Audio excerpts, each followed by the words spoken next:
अनंत कोटि ब्रह्मांड नायक राजा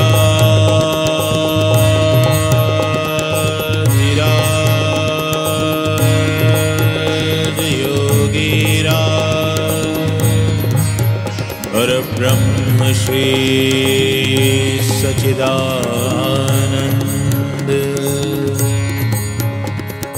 सद्गुरु श्री साईनाथ महाराज।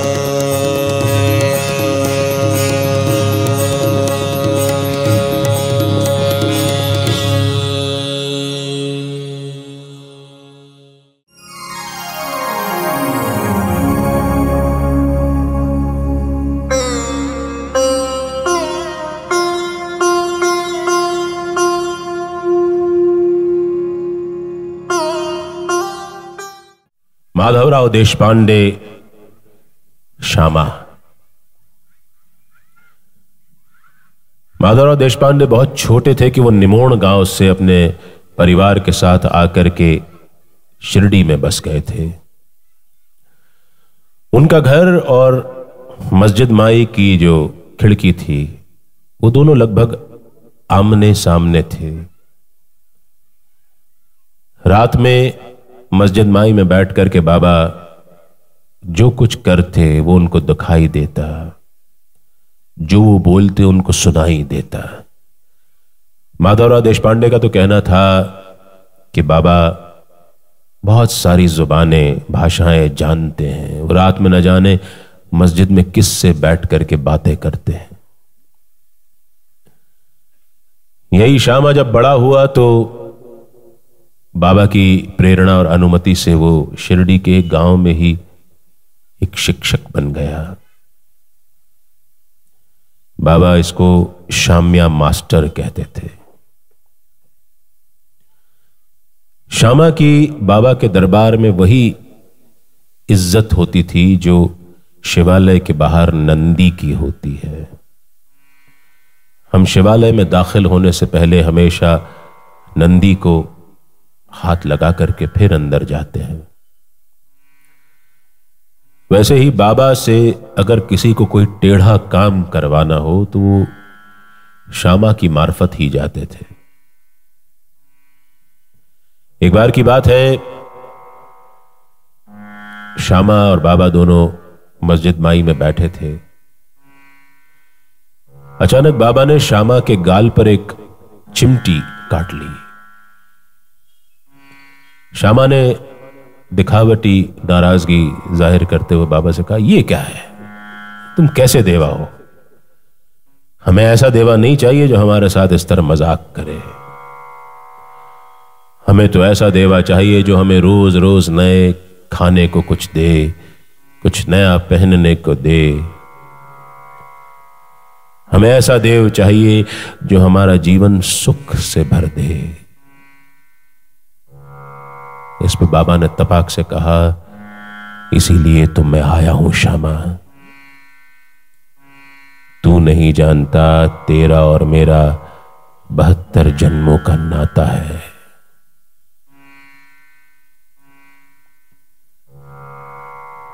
श्यामा को बेरोक टोक बाबा के पास आने जाने की इजाजत रहती। श्यामा का एक और किस्सा बहुत मशहूर है, बहुत मशहूर है। श्रीमती औरंगाबादकर,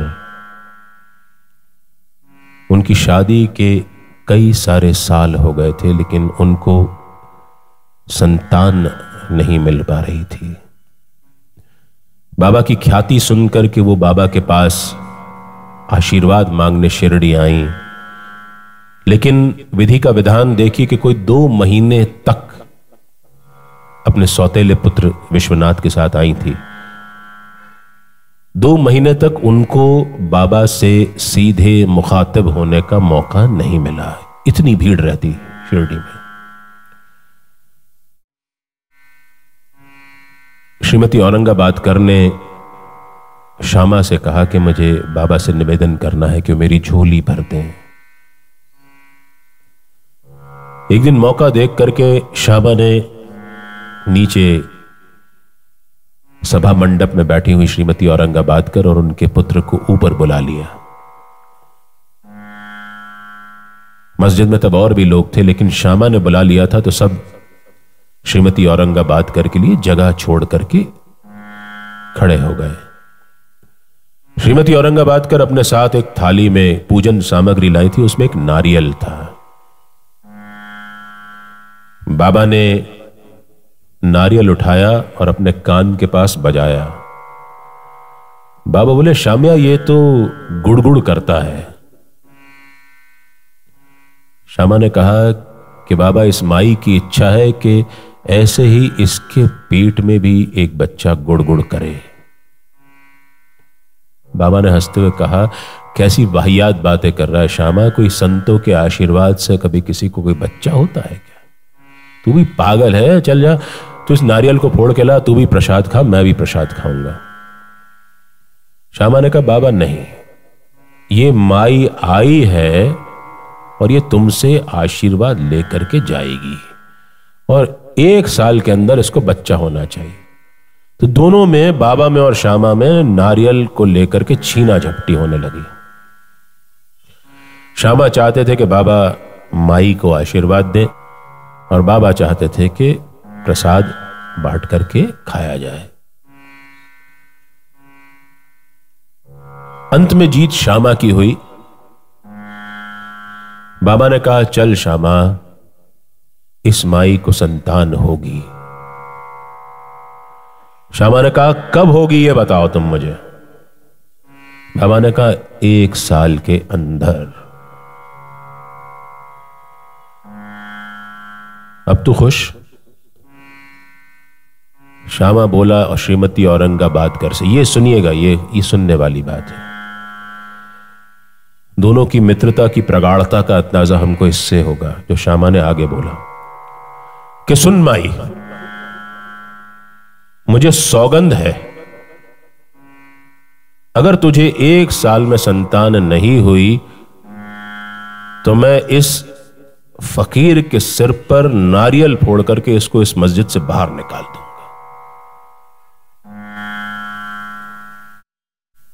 बाबा भी हंसने लगे। श्यामा ने नारियल फोड़ा, सबने प्रसाद खाया और 1 साल बाद श्रीमती औरंगाबादकर अपने बच्चे को लेकर के बाबा के आशीर्वाद लेने आए।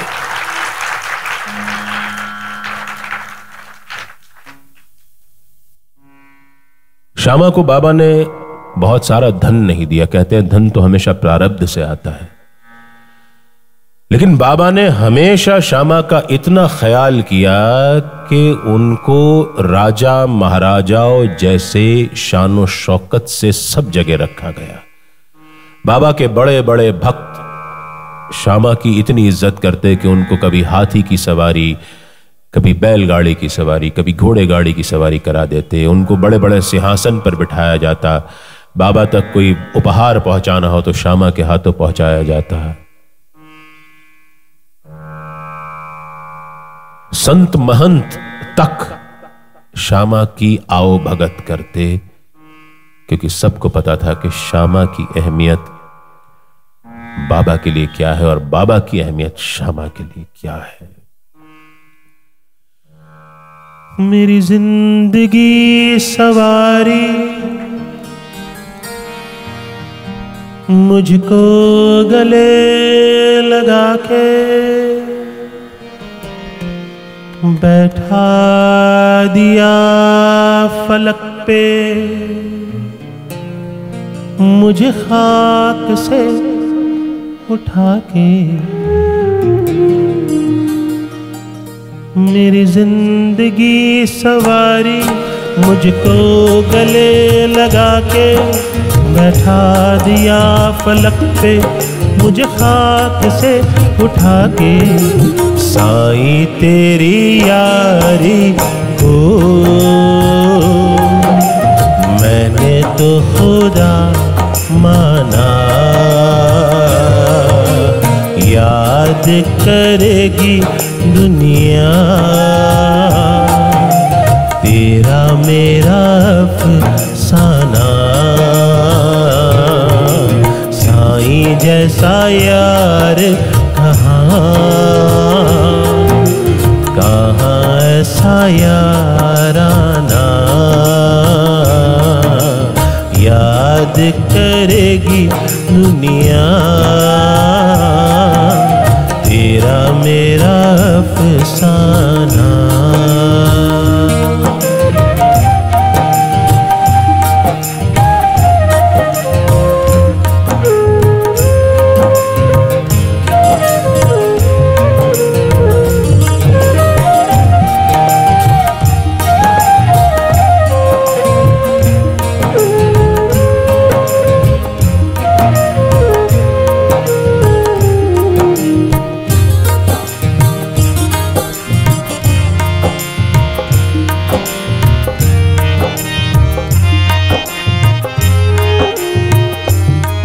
मेरे दिल की ये दुआ है कहीं दूर तू न जाए, तेरे बिना हो जीना वो दिन कभी न आए।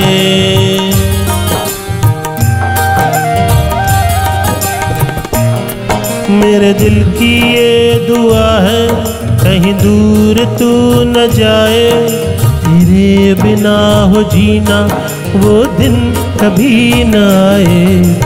तेरे संग जीना यहाँ, तेरे संग मर जाना, याद करेगी दुनिया तेरा मेरा अफसाना।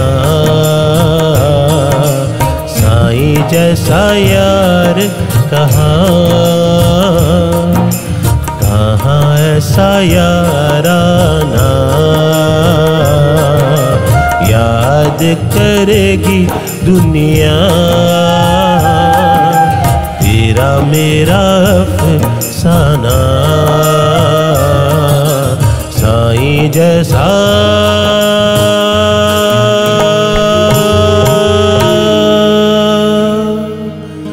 यार कहाँ,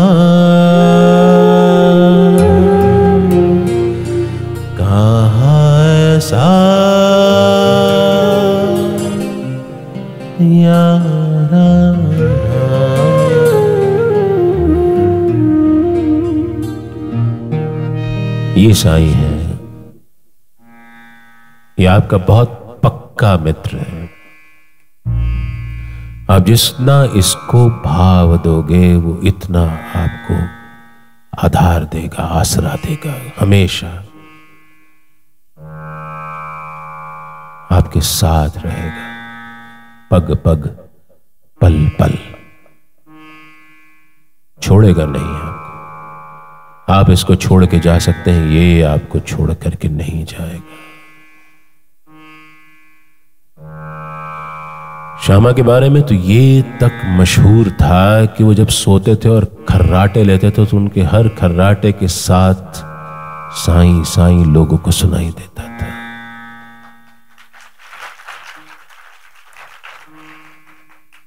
क्या मित्रता रही होगी दोनों में।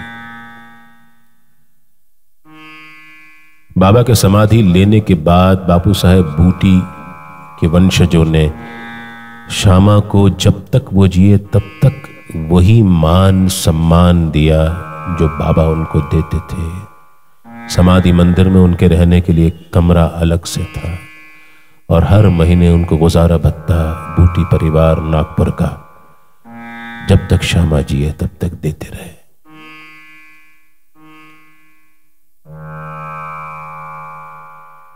सख्यम। अगला है दास्यम, ईश्वर की दास्यता करना, उनकी सेवकी करना। जैसे करी राधा कृष्ण माई ने। बाल विधवा थी, पंढरपुर की रहने वाली थी, उनका नाम था सुंदराबाई क्षीर सागर। मात्र 17 साल की उम्र में उनकी शादी हो गई थी। शादी होने के कुछ ही दिनों बाद उनके पति चल बसे थे। भला की खूबसूरत थी, श्रीमद् भागवत उनको कंठस्थ थी, और जब वो भजन गाती तो पंढरपुर के पंडे पुजारी भी उनसे रश्क करने लगते, उनसे ईर्ष्या करने लगते। और उनके इसी खूबी के कारण लोगों ने उनका पंढरपुर में रहना मुश्किल कर दिया। नाना साहब चांदोरकर की संपर्क में आई। नाना साहब चांदोरकर उनको बाबा के पास शिरडी लेकर के आए।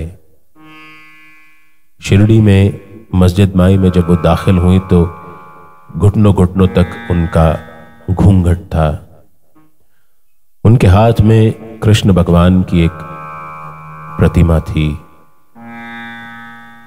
उनको इस रूप में देख करके बाबा ने उनका नामकरण कर दिया किशनी।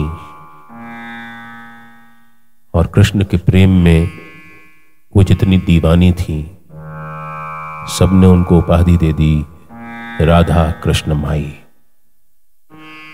उनकी खासियत थी कि वो बाबा के लिए हर समय का भोजन बना करके भेजती। जब बाबा मस्जिद में होते तो कभी वो मस्जिद में दाखिल ना होती, लेकिन बाबा जब सैर को जाते, भिक्षाटन को जाते, तो पीछे से आती, धूनी से काली पड़ गई दीवारों को वो साफ करती, तेल दियों में भरती, मस्जिद में झाड़ू बुहारी करती। जिस रास्ते से बाबा चल करके सैर को जाते थे, अगर वो रास्ता गलती से किसी ने उनके अलावा साफ कर दिया तो उस रास्ते पर कचरा कूड़ा करकट दोबारा फेंकती और अपने हाथ से उस रास्ते को साफ करती जिस पर उनका साईं चल करके आता।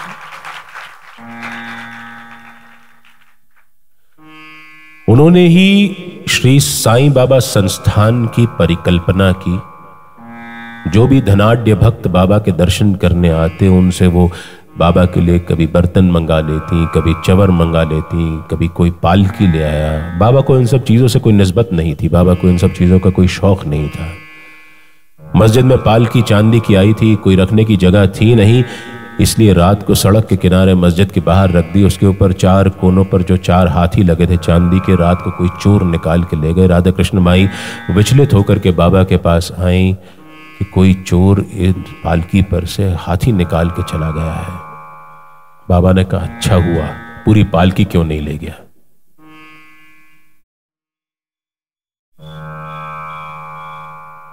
आज जो हम साईं बाबा संस्थान शिरडी का स्वरूप देखते हैं, उसका पूरा श्रेय, उसकी शुरुआत करने का श्रेय राधा कृष्ण माई को जाता है।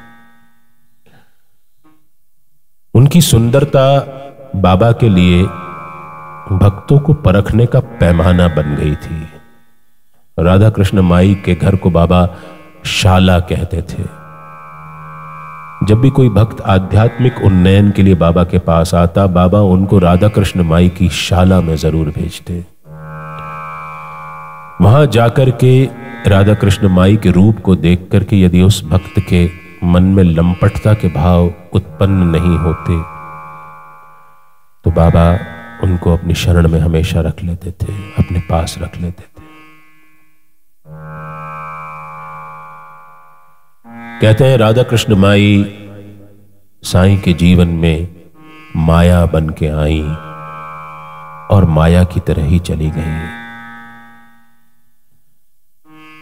कोई 7-8 साल वो शिरडी में रही और 7-8 साल बाद एक दिन सवेरे उनका शव कोपर गांव के पुल पर लोगों को मिला। राधा कृष्ण माई की अनुपम सौगात, ये संस्थान हम हमेशा याद रखेंगे। एक और भक्त था जिसने बाबा की सेवकी की राधा कृष्ण माई के बाद, बालाजी नेवासकर। नेवास गांव का रहने वाला था, खेती किसानी करता था। उसने बटिया पर जमीन ले रखी थी। जिस महाजन की जमीन थी उसका एक दिन उससे विवाद हो गया। जो भी वो जमीन में उगाता वो बाबा के लिए लेकर के आता। महाजन से उसका विवाद हो गया। बात बढ़ते बढ़ते बाबा के पास आई। बालाजी निवासकर का कहना था कि चूंकि मैं जमीन पर मेहनत करता हूं इसलिए जमीन पर अधिकार मेरा है। महाजन का कहना था कि मैंने इसको जमीन बटिया पर दी थी, कि इस पर नाहक ही अपना अधिकार जमा रहा है। बाबा के पास बात आई और बाबा ने यह फैसला किया कि इस जमीन का असली मालिक महाजन है और बालाजी नहीं है। न्याय संगत बात थी बाबा की। इसके बाद भी बालाजी की सेवा में कोई कमी नहीं आई और वो बाबा के पास हमेशा जो साल भर में अनाज उगाता उसको लेकर के आता, बाबा के रहने की जगह को साफ करता, उनके आने जाने वाले रास्ते को साफ करता। हम लोग जब शिरडी बाबा की कृपा से पहुंचते हैं, मस्जिद माई की सीढ़ियां चढ़ते हुए जब ऊपर चढ़ते हैं, धूनी से जब हम दाहिने हाथ की ओर मुड़ते हैं, हमको एक गेहूं से भरा बोरा दिखता है हमेशा। वो बोरा बालाजी नेवासकर की याद में हमेशा रामनवमी के दिन नई जो फसल आती है उसमें भर करके साल भर वो बोरा वहीं पर मस्जिद माई में बाबा के आसन के पास सजा करके रखा जाता है, जिससे बाबा के साथ बालाजी की सेवकी अमरत्व प्राप्त कर गई है। नांदेड़ गांव का व्यक्ति औलिया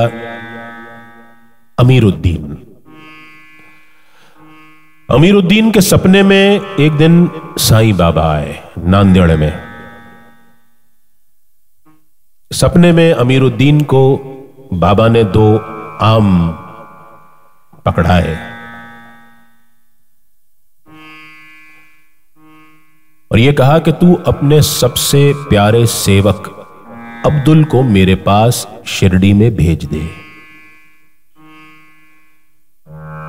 अमीरुद्दीन ने सोचा सपना था। सवेरे आंख खोली तो देखा वाकई में उसके सिरहाने पर 2 आम रखे थे। वो आम लेकर के उसने बाबा के आदेश का पालन किया। अब्दुल के हाथों वो आम लेकर के जब अब्दुल मस्जिद में पहुंचा तो उसको देखते ही बाबा ने कहा, माला काबला आला,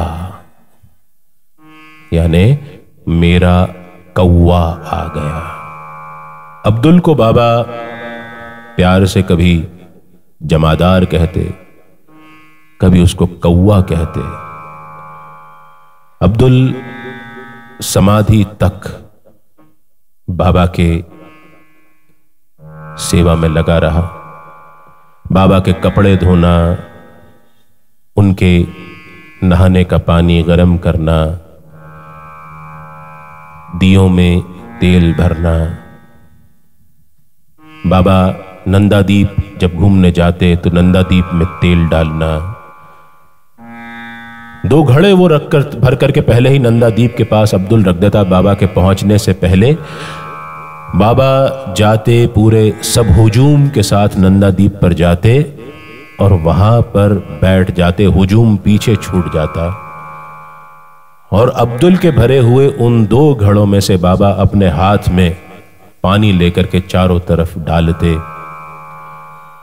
और कुछ बुदबुदाते। किसी को समझ में ना आता कि बाबा क्या बुदबुदा रहे हैं। लोगों ने यह धारणा बना ली कि ऐसी लीला करके बाबा अपने भक्तों के दुखों को दूर करने की प्रार्थना परमपिता परमात्मा से कर रहे हैं। ये तीनों व्यक्ति बाबा के साथ दास्यता के संबंध में रहे। दास्यता भक्ति का वो प्रकार है जो सबको सुलभ नहीं है। जिसको मिल जाए उसको निभाना भी बड़ा मुश्किल होता है। तुम तो हो साई, मैं तो हूँ चाकर।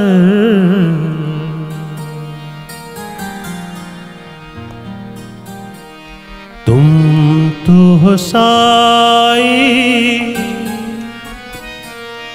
मैं तो हूँ चाकर। तुम तो हो सागर, मैं तो हूँ गागर। तुम तो हो सागर, मैं तो हूँ गागर। तोरे द्वार की, तोरे द्वार की, तोरे द्वार की प्यास रे मोहे। साई मिलन की आस रे मोहे। साई मिलन की आस,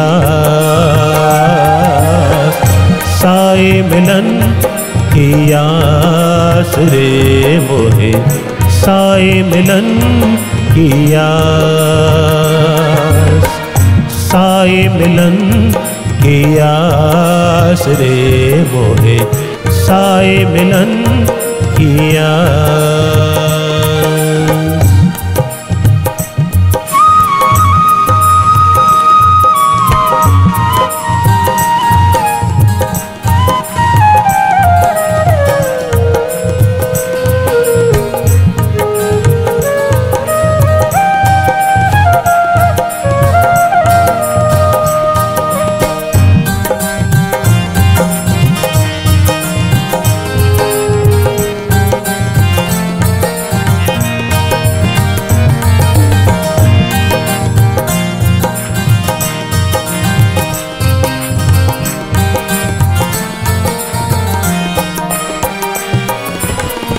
आँखों में तुम हो, सांसों में तुम हो। आँखों में तुम हो, सांसों में तुम हो। इस जीवन की राहों में तुम हो। इस जीवन की राहों में तुम हो। तुम बिन रहता, साईं बिन रहता। तुम बिन रहता, साईं बिन रहता। साईं बिन रहता उदास रे मोहे। साईं मिलन की आस, साईं मिलन की आस रे मोहे। साईं मिलन की आस।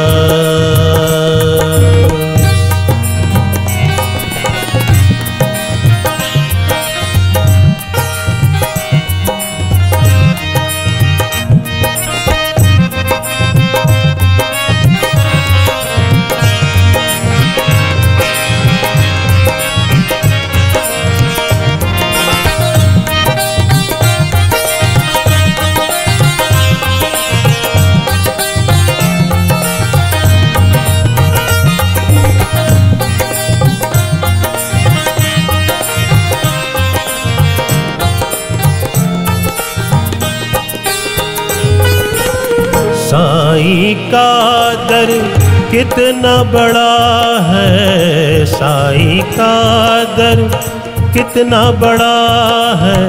जो भी मांगा मुझे वो मिला है। जो भी मांगा मुझे वो मिला है। हसरत को, हसरत को, हसरत को विश्वास रे मोहे। साईं मिलन की आस रे मोहे। साईं मिलन की आस, साईं मिलन की आस रे मोहे। साई मिलन किया। कागा सब तन खायो,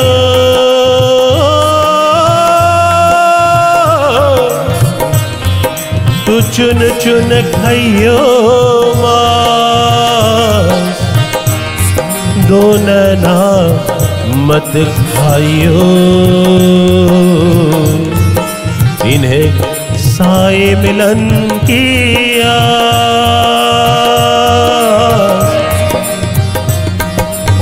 साई मिलन किया रे मोहे, साई मिलन किया, साई मिलन किया रे मोहे, साई मिलन की, साई मिलन की, साई मिलन किया।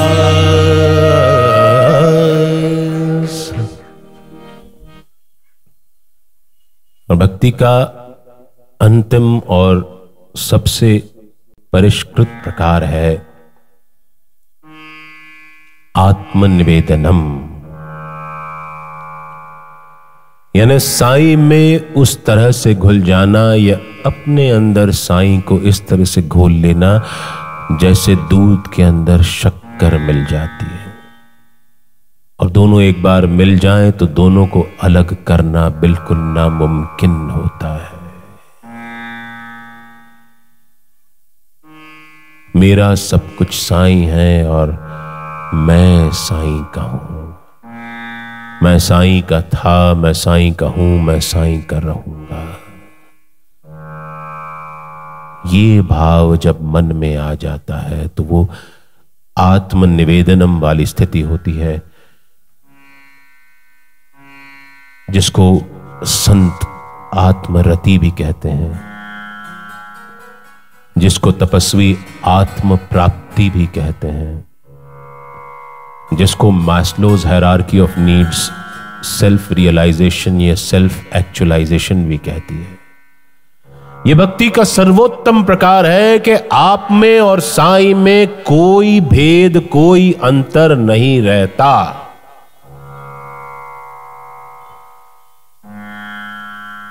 उसकी एक मिसाल उभर करके सामने आती है इस श्री साईं सच्चरित्र से।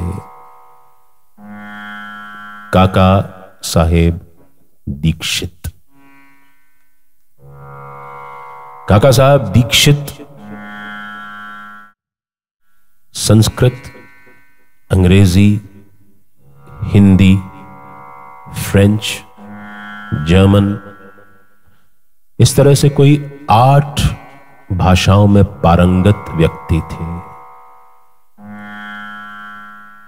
मुंबई के बहुत बहुत बहुत धनाढ्य परिवार से आते थे, ब्राह्मण थे और वकालत उनका पेशा था। मुंबई की member of the legislative council के वो सदस्य थे। वो किसी काम के सिलसिले में एक बार इंग्लैंड गए। वहां पर रेलगाड़ी में चलते हुए उनका पैर फिसल गया और उनका पांव कुछ इस तरह से टूटा कि वो लंगड़ा करके चलते थे। हरि सीताराम दीक्षित, जिनको काका साहब दीक्षित के नाम से जाना जाता है, इंग्लैंड से वापस आए तो गए तो भले चंगे थे, वापस आए तो लंगड़ा करके आए। नाना साहब चांदोरकर उनके अभिन्न मित्र थे। नाना साहब चांदोरकर ने उनसे कहा कि यार तू शिरडी चल, मेरे साईं में इतनी शक्ति है कि तेरी ये पंगुता वो दूर कर देंगे। और काका साहब दीक्षित किस मिजाज के व्यक्ति थे, इस पर उन्होंने क्या कहा आपको समझ में आएगा। काका साहब दीक्षित ने कहा कि तन की पंगुता वो दूर करें या ना करें, मेरे मन की पंगुता जरूर दूर कर दे।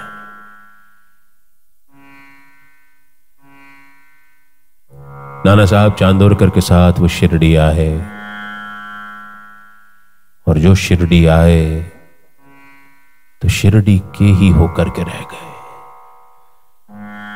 बाबा में उनका जो प्रेम उमड़ा तो उन्होंने कभी वापस मुड़ करके अपने समृद्ध वैभवशाली जीवन को देखने की कष्ट भी नहीं किया। सब कुछ छोड़ दिया, शिरडी में वाड़ा बनवाया जिसको दीक्षित वाड़ा कहते हैं। 9 दिसंबर 1910 को इस वाड़े का काम होना शुरू हुआ और 1911 की रामनवमी के दिन वाड़ा बन करके तैयार था। आज भी वो वाड़ा नीम के पेड़ के बिल्कुल साइड में, जिसमें फर्स्ट एड डिस्पेंसरी चलती है साईं बाबा संस्थान शिरडी की, और जिसके पिछले हिस्से में साईं बाबा का म्यूजियम स्थित है, वो दीक्षित वाड़ा है। वो दीक्षित वाड़ा उन्होंने वहां बनवाया और बाबा ने उनकी जमकर परीक्षा ली। शिरडी में रहते हुए बाबा ने उनको कई कई दिनों तक मस्जिद में आने की अनुमति नहीं दी, ये कहकर के कि तुम आत्मोत्थान के लिए धार्मिक ग्रंथों का अध्ययन करो। तो महीनों तक दीक्षित वाड़े में अपने कमरे में बैठे रहते और धार्मिक ग्रंथ पढ़ते। बहुत यंग एज में उनकी बेटी की मृत्यु हो गई, तो जब वो क्रियाकर्म करके शिरडी वापस आए तो बाबा ने उनको रामायण पढ़ने को दी, और जो पन्ना बाबा ने खोल करके दिया था वो किष्किंधा कांड से संबंधित था, जिसमें अपने इष्ट की मृत्यु के संबंध में व्याख्यान दिया हुआ है। उनकी हालत देख करके उनकी पत्नी बहुत चिंतित होती बाबा के पास आई। उन्होंने बाबा से कहा कि बाबा ये सब क्या हो रहा है। बाबा ने कहा, माई तू चिंता मत कर, लंगड़ा काका मेरी जिम्मेदारी है, देखना मैं खुद विमान लेकर के आऊंगा और उसको लेकर के जाऊंगा अपने साथ। काका साहब दीक्षित एक दिन बाबा ने उनके सामने बड़ी अबूझ शर्त रख दी। कहीं से कोई भक्त बाबा के लिए बकरा लेकर के आया था, बकरे को मस्जिद में बांध दिया गया। काका साहब दीक्षित का आना वहां पर हुआ। बाबा ने उनके हाथ में चाकू पकड़ा करके कहा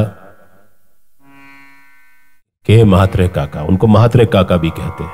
आप सुनते जाइए कि उनको क्या क्या नाम से बाबा और शिरडी वाले पुकारते हैं। चल इस बकरे को हलाल कर। काका साहब दीक्षित ब्राह्मण, लेकिन गुरु की आज्ञा होती है। उन्होंने अपनी धोती खोसी, हाथ में चाकू लिया, ऊपर लेकर के बकरे की गर्दन पे वार करने ही वाले थे कि बाबा ने कहा, रुक जा, तेरे को शर्म नहीं आती? तू ब्राह्मण होकर के एक बकरे की हत्या कर रहा है। काका साहब दीक्षित बोले, ये मेरे गुरु की आज्ञा थी, मैं गुरु की आज्ञा के विरुद्ध कैसे जाता।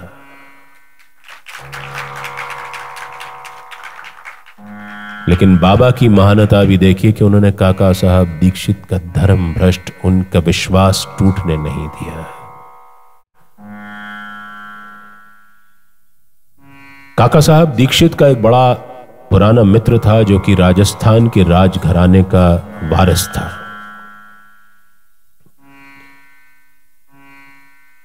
पारिवारिक विवाद में उसकी विरासत पर दिक्कतें आना शुरू हो गई थी और उसकी इच्छा थी कि काका साहब दीक्षित एक बार फिर वकालत शुरू करके उसका मुकदमा लड़ें। बहुत खास मित्र था। काका साहब दीक्षित ने कहा कि मैंने स्वेच्छा से साईं के प्रेम में आकर के वकालत करना छोड़ दिया है। तुम्हारी परेशानी है, मैं जानता हूं तुम सच्चे हो। मैं चाहता हूं कि तुम्हें कभी कोई दुख तकलीफ ना हो, लेकिन मैं साईं की अनुमति लिए बिना तुम्हारा मुकदमा नहीं लड़ूंगा। दोनों बाबा के पास आए, निवेदन किया। बाबा ने मुकदमा लड़ने की अनुमति दी और विधि का विधान देखिए कि वो मुकदमा काका साहब दीक्षित ने जीत लिया। और उस मुकदमे को जीतने की खुशी में काका साहब दीक्षित ने फीस की तो कोई मांग की नहीं थी। उन्होंने संदूक भर करके चांदी की लगड़ियां काका साहब दीक्षित को दे दी। काका साहब दीक्षित वो सारा का सारा संदूक उठा के मस्जिद माई में ले आए। उस समय इंदौर हाई कोर्ट के जस्टिस पीके अवस्थी, और पीके अवस्थी जी ने अपने संस्मरणों में ये लिखा है, वहीं पर हाजिर थे, कि काका साहब दीक्षित ने वो संदूक चांदी के बुलियन, चांदी के लगड़ियों से भरा हुआ संदूक, तो सारा का सारा बाबा के सामने रख दिया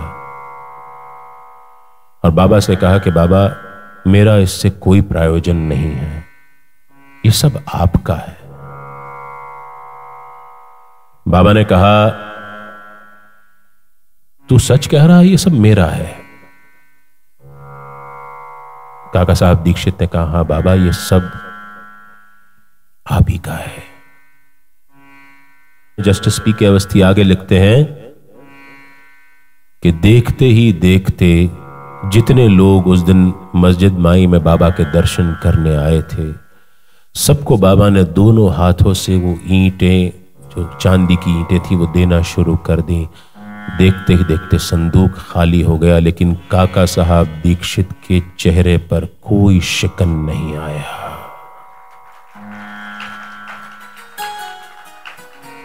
वो साईं को पा चुके थे।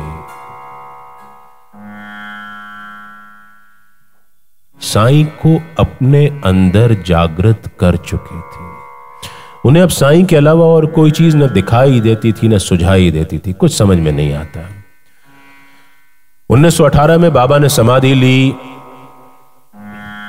बाबा ने अपने जीवन काल में कोई भी शिष्य किसी को बनाया नहीं था, अपना उत्तराधिकारी किसी को नहीं बनाया था। अब्दुल ने न जाने क्यों ये कहना शुरू कर दिया कि मैं साईं का उत्तराधिकारी हूं, और उन्होंने समाधि पर, बाबा की समाधि पर अपना एकाधिकार जताना शुरू कर दिया। ये काका साहब दीक्षित ही थे जिन्होंने श्री साईं बाबा संस्थान शिरडी के लिए मुकदमा लड़ा, और अगस्त 1922 में अहमदनगर हाई कोर्ट ने शिरडी साईं बाबा संस्थान को बाकायदा एक संस्थान का दर्जा देकर के अब्दुल को वहां से हटाने का आदेश दिया। लेकिन काका साहब दीक्षित की सहृदयता देखिए कि इस आदेश के बावजूद, संस्थान के गठन के बावजूद, जब तक अब्दुल जिया, उसको वहां पड़ोस में समाधि मंदिर के अंदर एक कमरा देकर के रहने दिया। 5 जुलाई 1923 इस ग्रंथ के लेखक अन्ना साहब दाभोलकर और कुछ और व्यक्ति मनमाड़ से मुंबई का सफर रेल में कर रहे थे। इनके पड़ोस में काका साहब दीक्षित बैठे हुए थे, इस ग्रंथ के लेखक के पड़ोस में। साईं की ही बातें चल रही थी। साईं बाबा की बातें करते करते ये लिखते हैं कि मुझे महसूस हुआ कि मेरे कंधे पर कुछ आकर के टिक गया है। वो कुछ और नहीं था, वो काका साहब दीक्षित का सिर था। बाबा ने अपना वादा पूरा किया था कि मैं विमान में उसको लेने आऊंगा, और विमान में ही बाबा काका साहब दीक्षित को लेकर के चले गए थे। हम तुम्हारे थे मेरे साईं, हम तुम्हारे हैं, हम तुम्हारे ही रहेंगे, ओ मेरे साईं। हम तुम्हारे थे मेरे साईं, हम तुम्हारे हैं, हम तुम्हारे ही रहेंगे, ओ मेरे साईं। हम तुम्हारे थे मेरे साईं, हम तुम्हारे हैं, हम तुम्हारे ही रहेंगे, ओ मेरे साईं।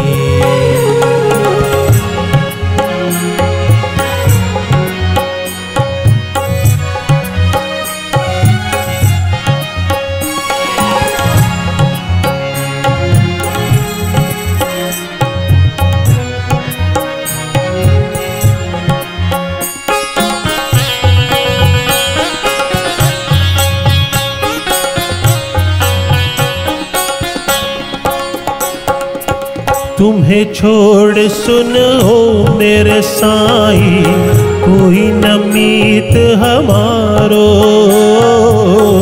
कोई न मीत हमारो, कोई न मीत हमारो। तुम्हें छोड़ जाऊं कहाँ मैं, और मैं किसको पुकारूं, और मैं किसको पुकारूं। अब तो आके बाह पकड़ लो, ओ मेरे साईं। अब तो आके बाह पकड़ लो, ओ मेरे साईं।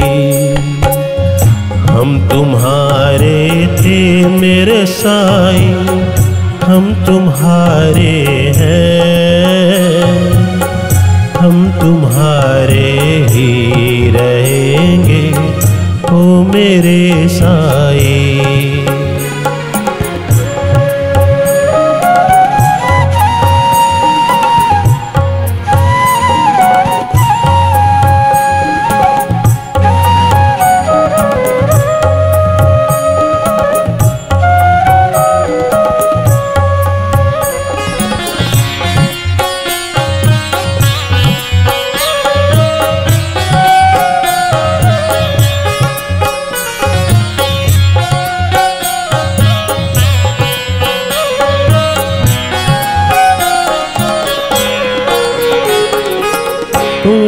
खातिर सब जब छोड़ा, तुझसे नाता जोड़ा, तुझसे नाता जोड़ा, तुझसे नाता जोड़ा। एक बार साईं बस ये कह दो, तू मेरा मैं तेरा,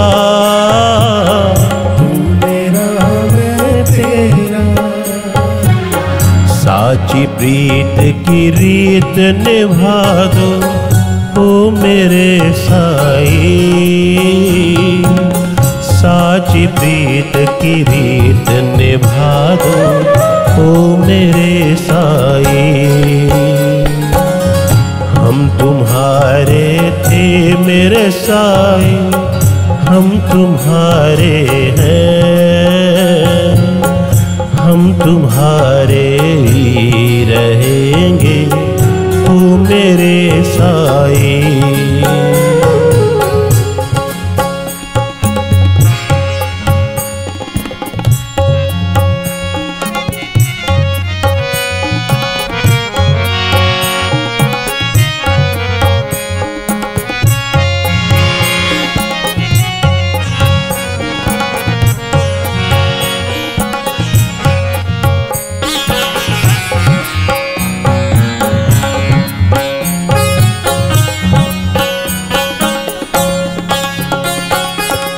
दास की बिनती सुन लीजो, ओ साईं मेरे प्यारे,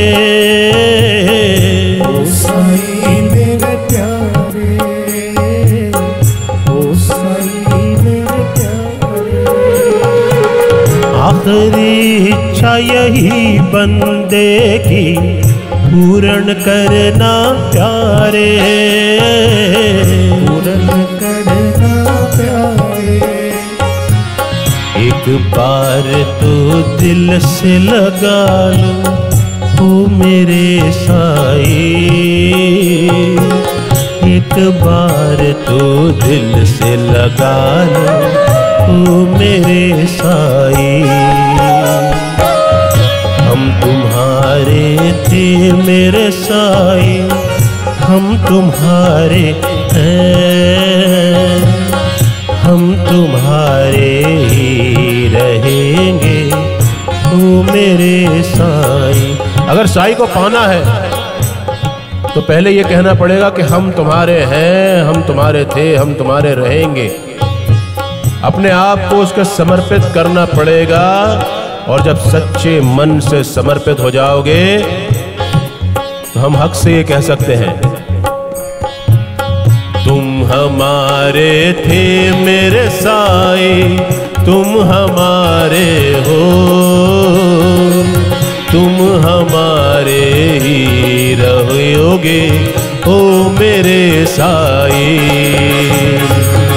हम तुम्हारे थे मेरे साईं, हम तुम्हारे हैं, हम तुम्हारे ही रहेंगे, ओ मेरे साईं।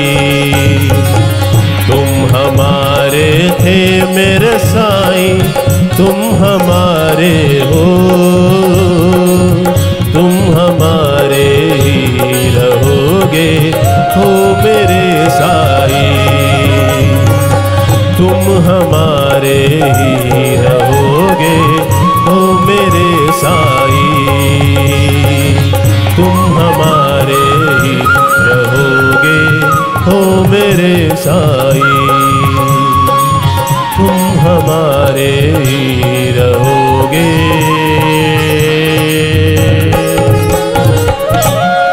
ओ मेरे साईं।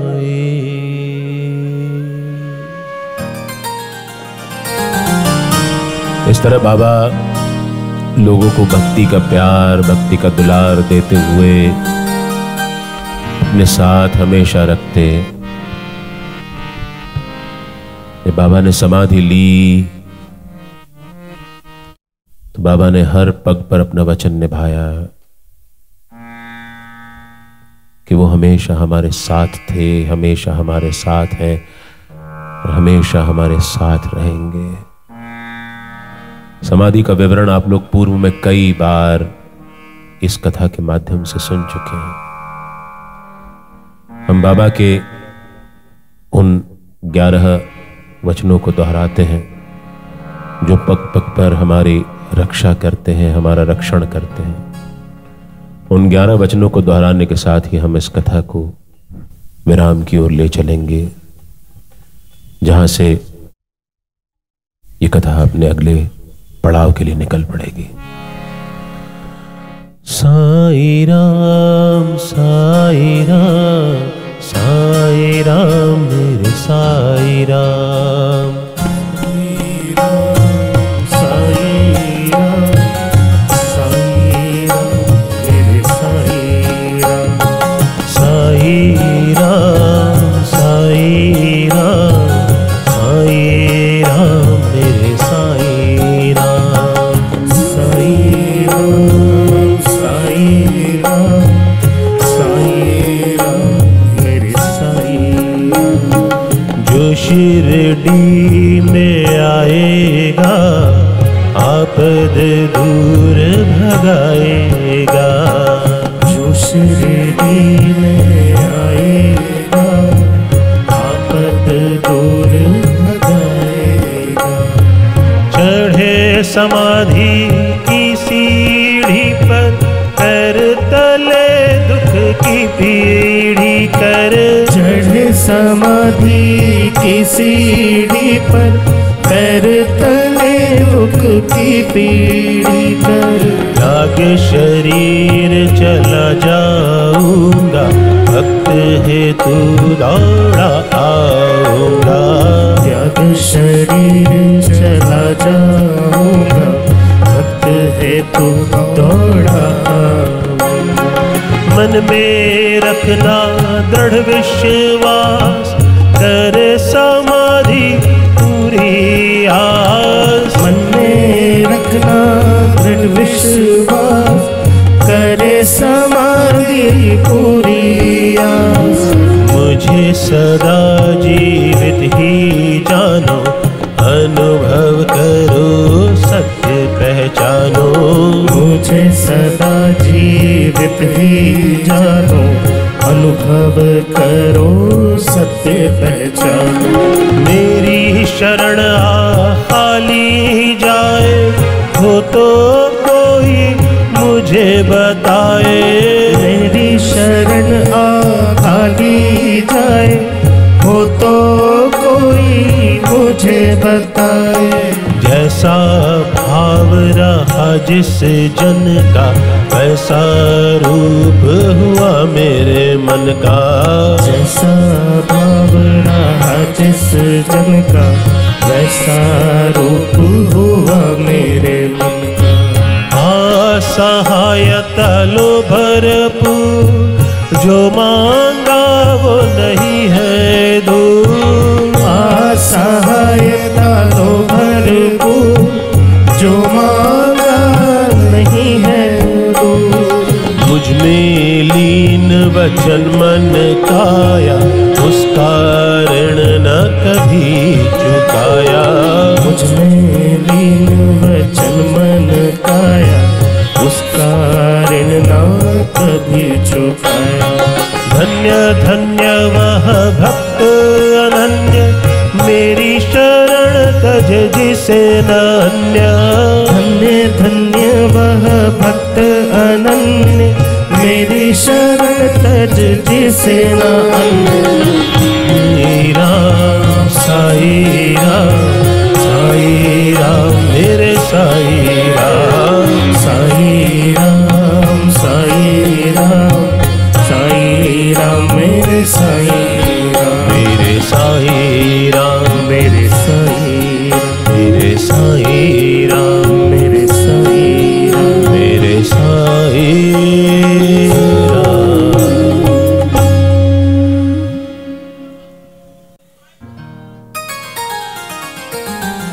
साईं तेरे संग से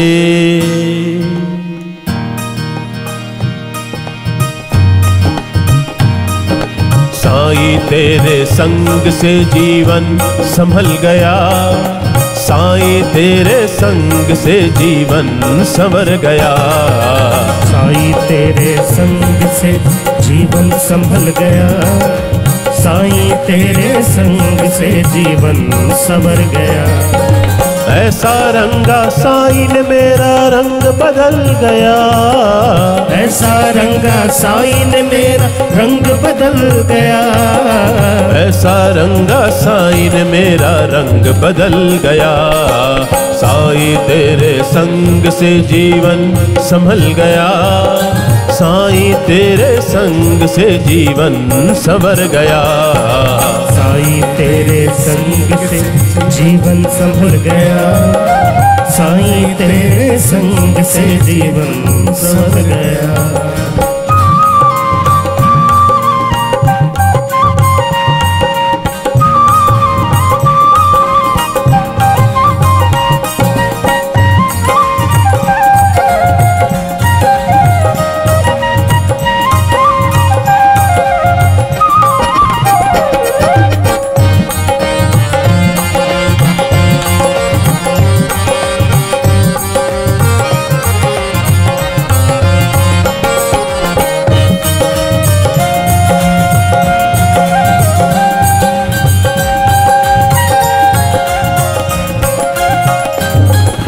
लड़खड़ा के चलता था मैं, साईं ने थाम लिया।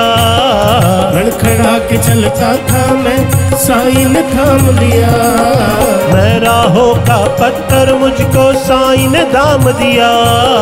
मैं राहों का पत्थर, मुझको साईं ने नाम दिया। मुश्किलें आसा हुई,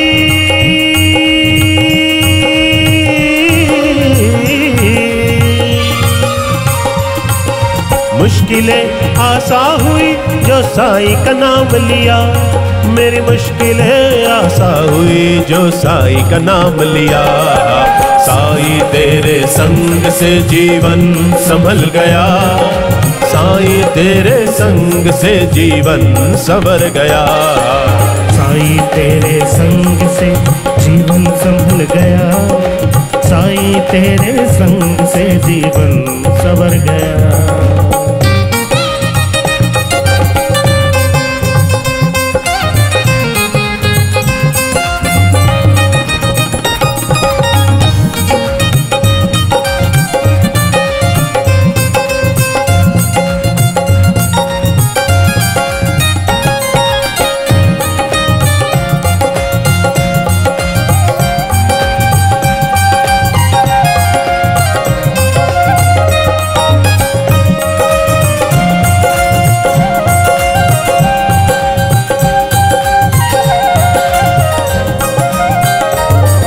टिमटिमा के जलता था मैं, साईं ने नाम दिया। टिमटिमा के जलता था मैं, साईं ने नाम दिया। बिन मकसद के जीवन मेरा साईं ने काम दिया। बिन मकसद के जीवन मेरा साईं ने काम दिया। मेरी राहें रोशन हुई,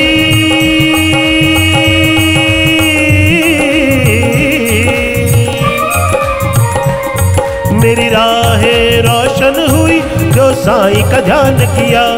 मेरी राहें रोशन हुई जो साईं का ध्यान किया। साईं तेरे संग से जीवन संभल गया, साईं तेरे संग से जीवन संवर गया। साईं तेरे संग से जीवन संभल गया, साईं तेरे संग से जीवन संवर गया। ऐसा रंगा साईं ने मेरा रंग बदल गया, ऐसा रंगा साईं ने मेरा रंग बदल गया। ओ ऐसा रंगा साईं ने मेरा रंग बदल गया गया। साईं तेरे संग से जीवन संभल गया, साईं तेरे संग से जीवन संभल गया। साईं तेरे संग से जीवन संभल गया, साईं तेरे संग से जीवन संवर गया। साईं तेरे संग से जीवन संभल गया, साईं तेरे संग से जीवन संवर गया। साईं तेरे संग से जीवन संभल गया, साईं तेरे संग से जीवन संवर गया। साईं तेरे संग से जीवन संभल गया, साईं तेरे संग से जीवन संभल गया। कौन कहता है साईंनाथ आते नहीं, कौन कहता है साईंनाथ आते नहीं। कौन कहता है साईं मेरे आते नहीं, कौन कहता है साईं मेरे आते नहीं। भोपाल वालों की तरह तुम बुलाते नहीं, भोपाल वालों की तरह तुम बुलाते नहीं। कौन कहता है साईं मेरे नाचते नहीं, कौन कहता है साईं मेरे नाचते नहीं। कौन कहता है साईंनाथ नाचते नहीं, कौन कहता है साईंनाथ नाचते नहीं। इन भक्तों की तरह तुम नचाते नहीं, इन भक्तों की तरह तुम नचाते नहीं। कौन कहता है साईंनाथ गाते नहीं, कौन कहता है साईंनाथ गाते नहीं। कौन कहता है साईं मेरे गाते नहीं, कौन कहता है साईं मेरे गाते नहीं। इन भक्तों की तरह तुम भी गाते नहीं, इन भक्तों की तरह तुम भी गाते नहीं। आलिंग टांगण बंदीन चरणम डोल्या निपाहिन रूपम तुझे प्रेमे आलिंगन आनंद पूजन भावे युवालिन मणे नमः त्वमेव माता च पिता त्वमेव बंधु च सखा त्वमेव विद्यां द्रविणं त्वमेव सर्वं मम देव देव कायेन वाचा मनसेन्द्रियर्वा बुद्ध्यात्मना वा प्रकृति स्वभावं करोमि यद्यत् सकलं परस् नारायणाति समर्पयामि अच्युतं केशवं रामनारायणं कृष्णदामोदरं वासुदेवं श्रीधरं माधवं गोपिका वल्लभं जानकी नायकं रामचन्द्रं हरे राम राम राम हरे हरे हरे कृष्ण कृष्ण कृष्ण हरे हरे हरे साई साई हरे हरे हरे कृष्ण कृष्ण साई हरे हरे कृष्ण कृष्ण हरे हरे। भला करो इन भक्तों का तुम भला करो इन भक्तों का तुम भला करो इन भक्तों का तुम भला करो इन भक्तों का तुम भला करो भला करो इन भक्तों का तुम भला करो इन भक्तों का तुम भला करो इन भक्तों का तुम भला करो इन भक्तों का तुम भला करो। ओम साई नमो नमः श्री साई नमो नमः जय साई नमो नमः सद्गुरु साई नमो नमः ओम साई नमो नमः श्री साई नमो नमः जय साई नमो नमः सद्गुरु साई नमो नमः ओम साई नमो नमः श्री साई नमो नमः जय साई नमो नमः सद्गुरु साई नमो नमः ओम साई नमो नमः श्री साई नमो नमः जय साई नमो नमः सद्गुरु साई नमो नमः सद्गुरु साई नमो नमः सद्गुरु साई नमो नमः सद्गुरु साई नमो नमः सद्गुरु साई नमो नमः सद्गुरु साई नमो नमः सद्गुरु साई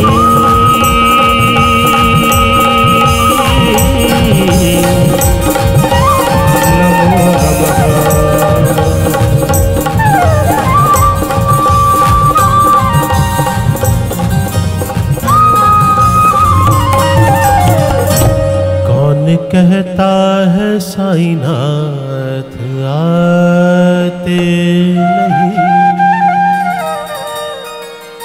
इन बच्चों की तरह तुम बुलाते नहीं।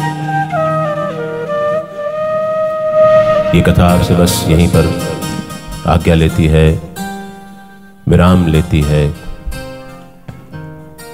5 रोज न जाने कहां गुजर गए, पता ही नहीं चला। बाबा के गीत गाते गुनगुनाते साईं ने कभी हमको हंसाया, कभी गुदगुदाया, कभी रुलाया। ये कथा बस यही कामना करती है कि आप सबके जीवन में साईं नाम का प्रकाश हमेशा रहे, आपके जीवन में कभी अंधकार ना छाए, आपके टूटे हुए हौसलों को साईं संभाल ले, आपके जीवन में कभी दुख तकलीफ ना आए। जब भी हौसला टूटे, जब भी हिम्मत टूटे, दोहराते रहना, बाबा भली कर रहे, बाबा भली कर रहे। और बाबा वाकई में भली करते हैं, बाबा भली कर रहे हैं। तुम हमारे थे मेरे साईं, तुम हमारे हो,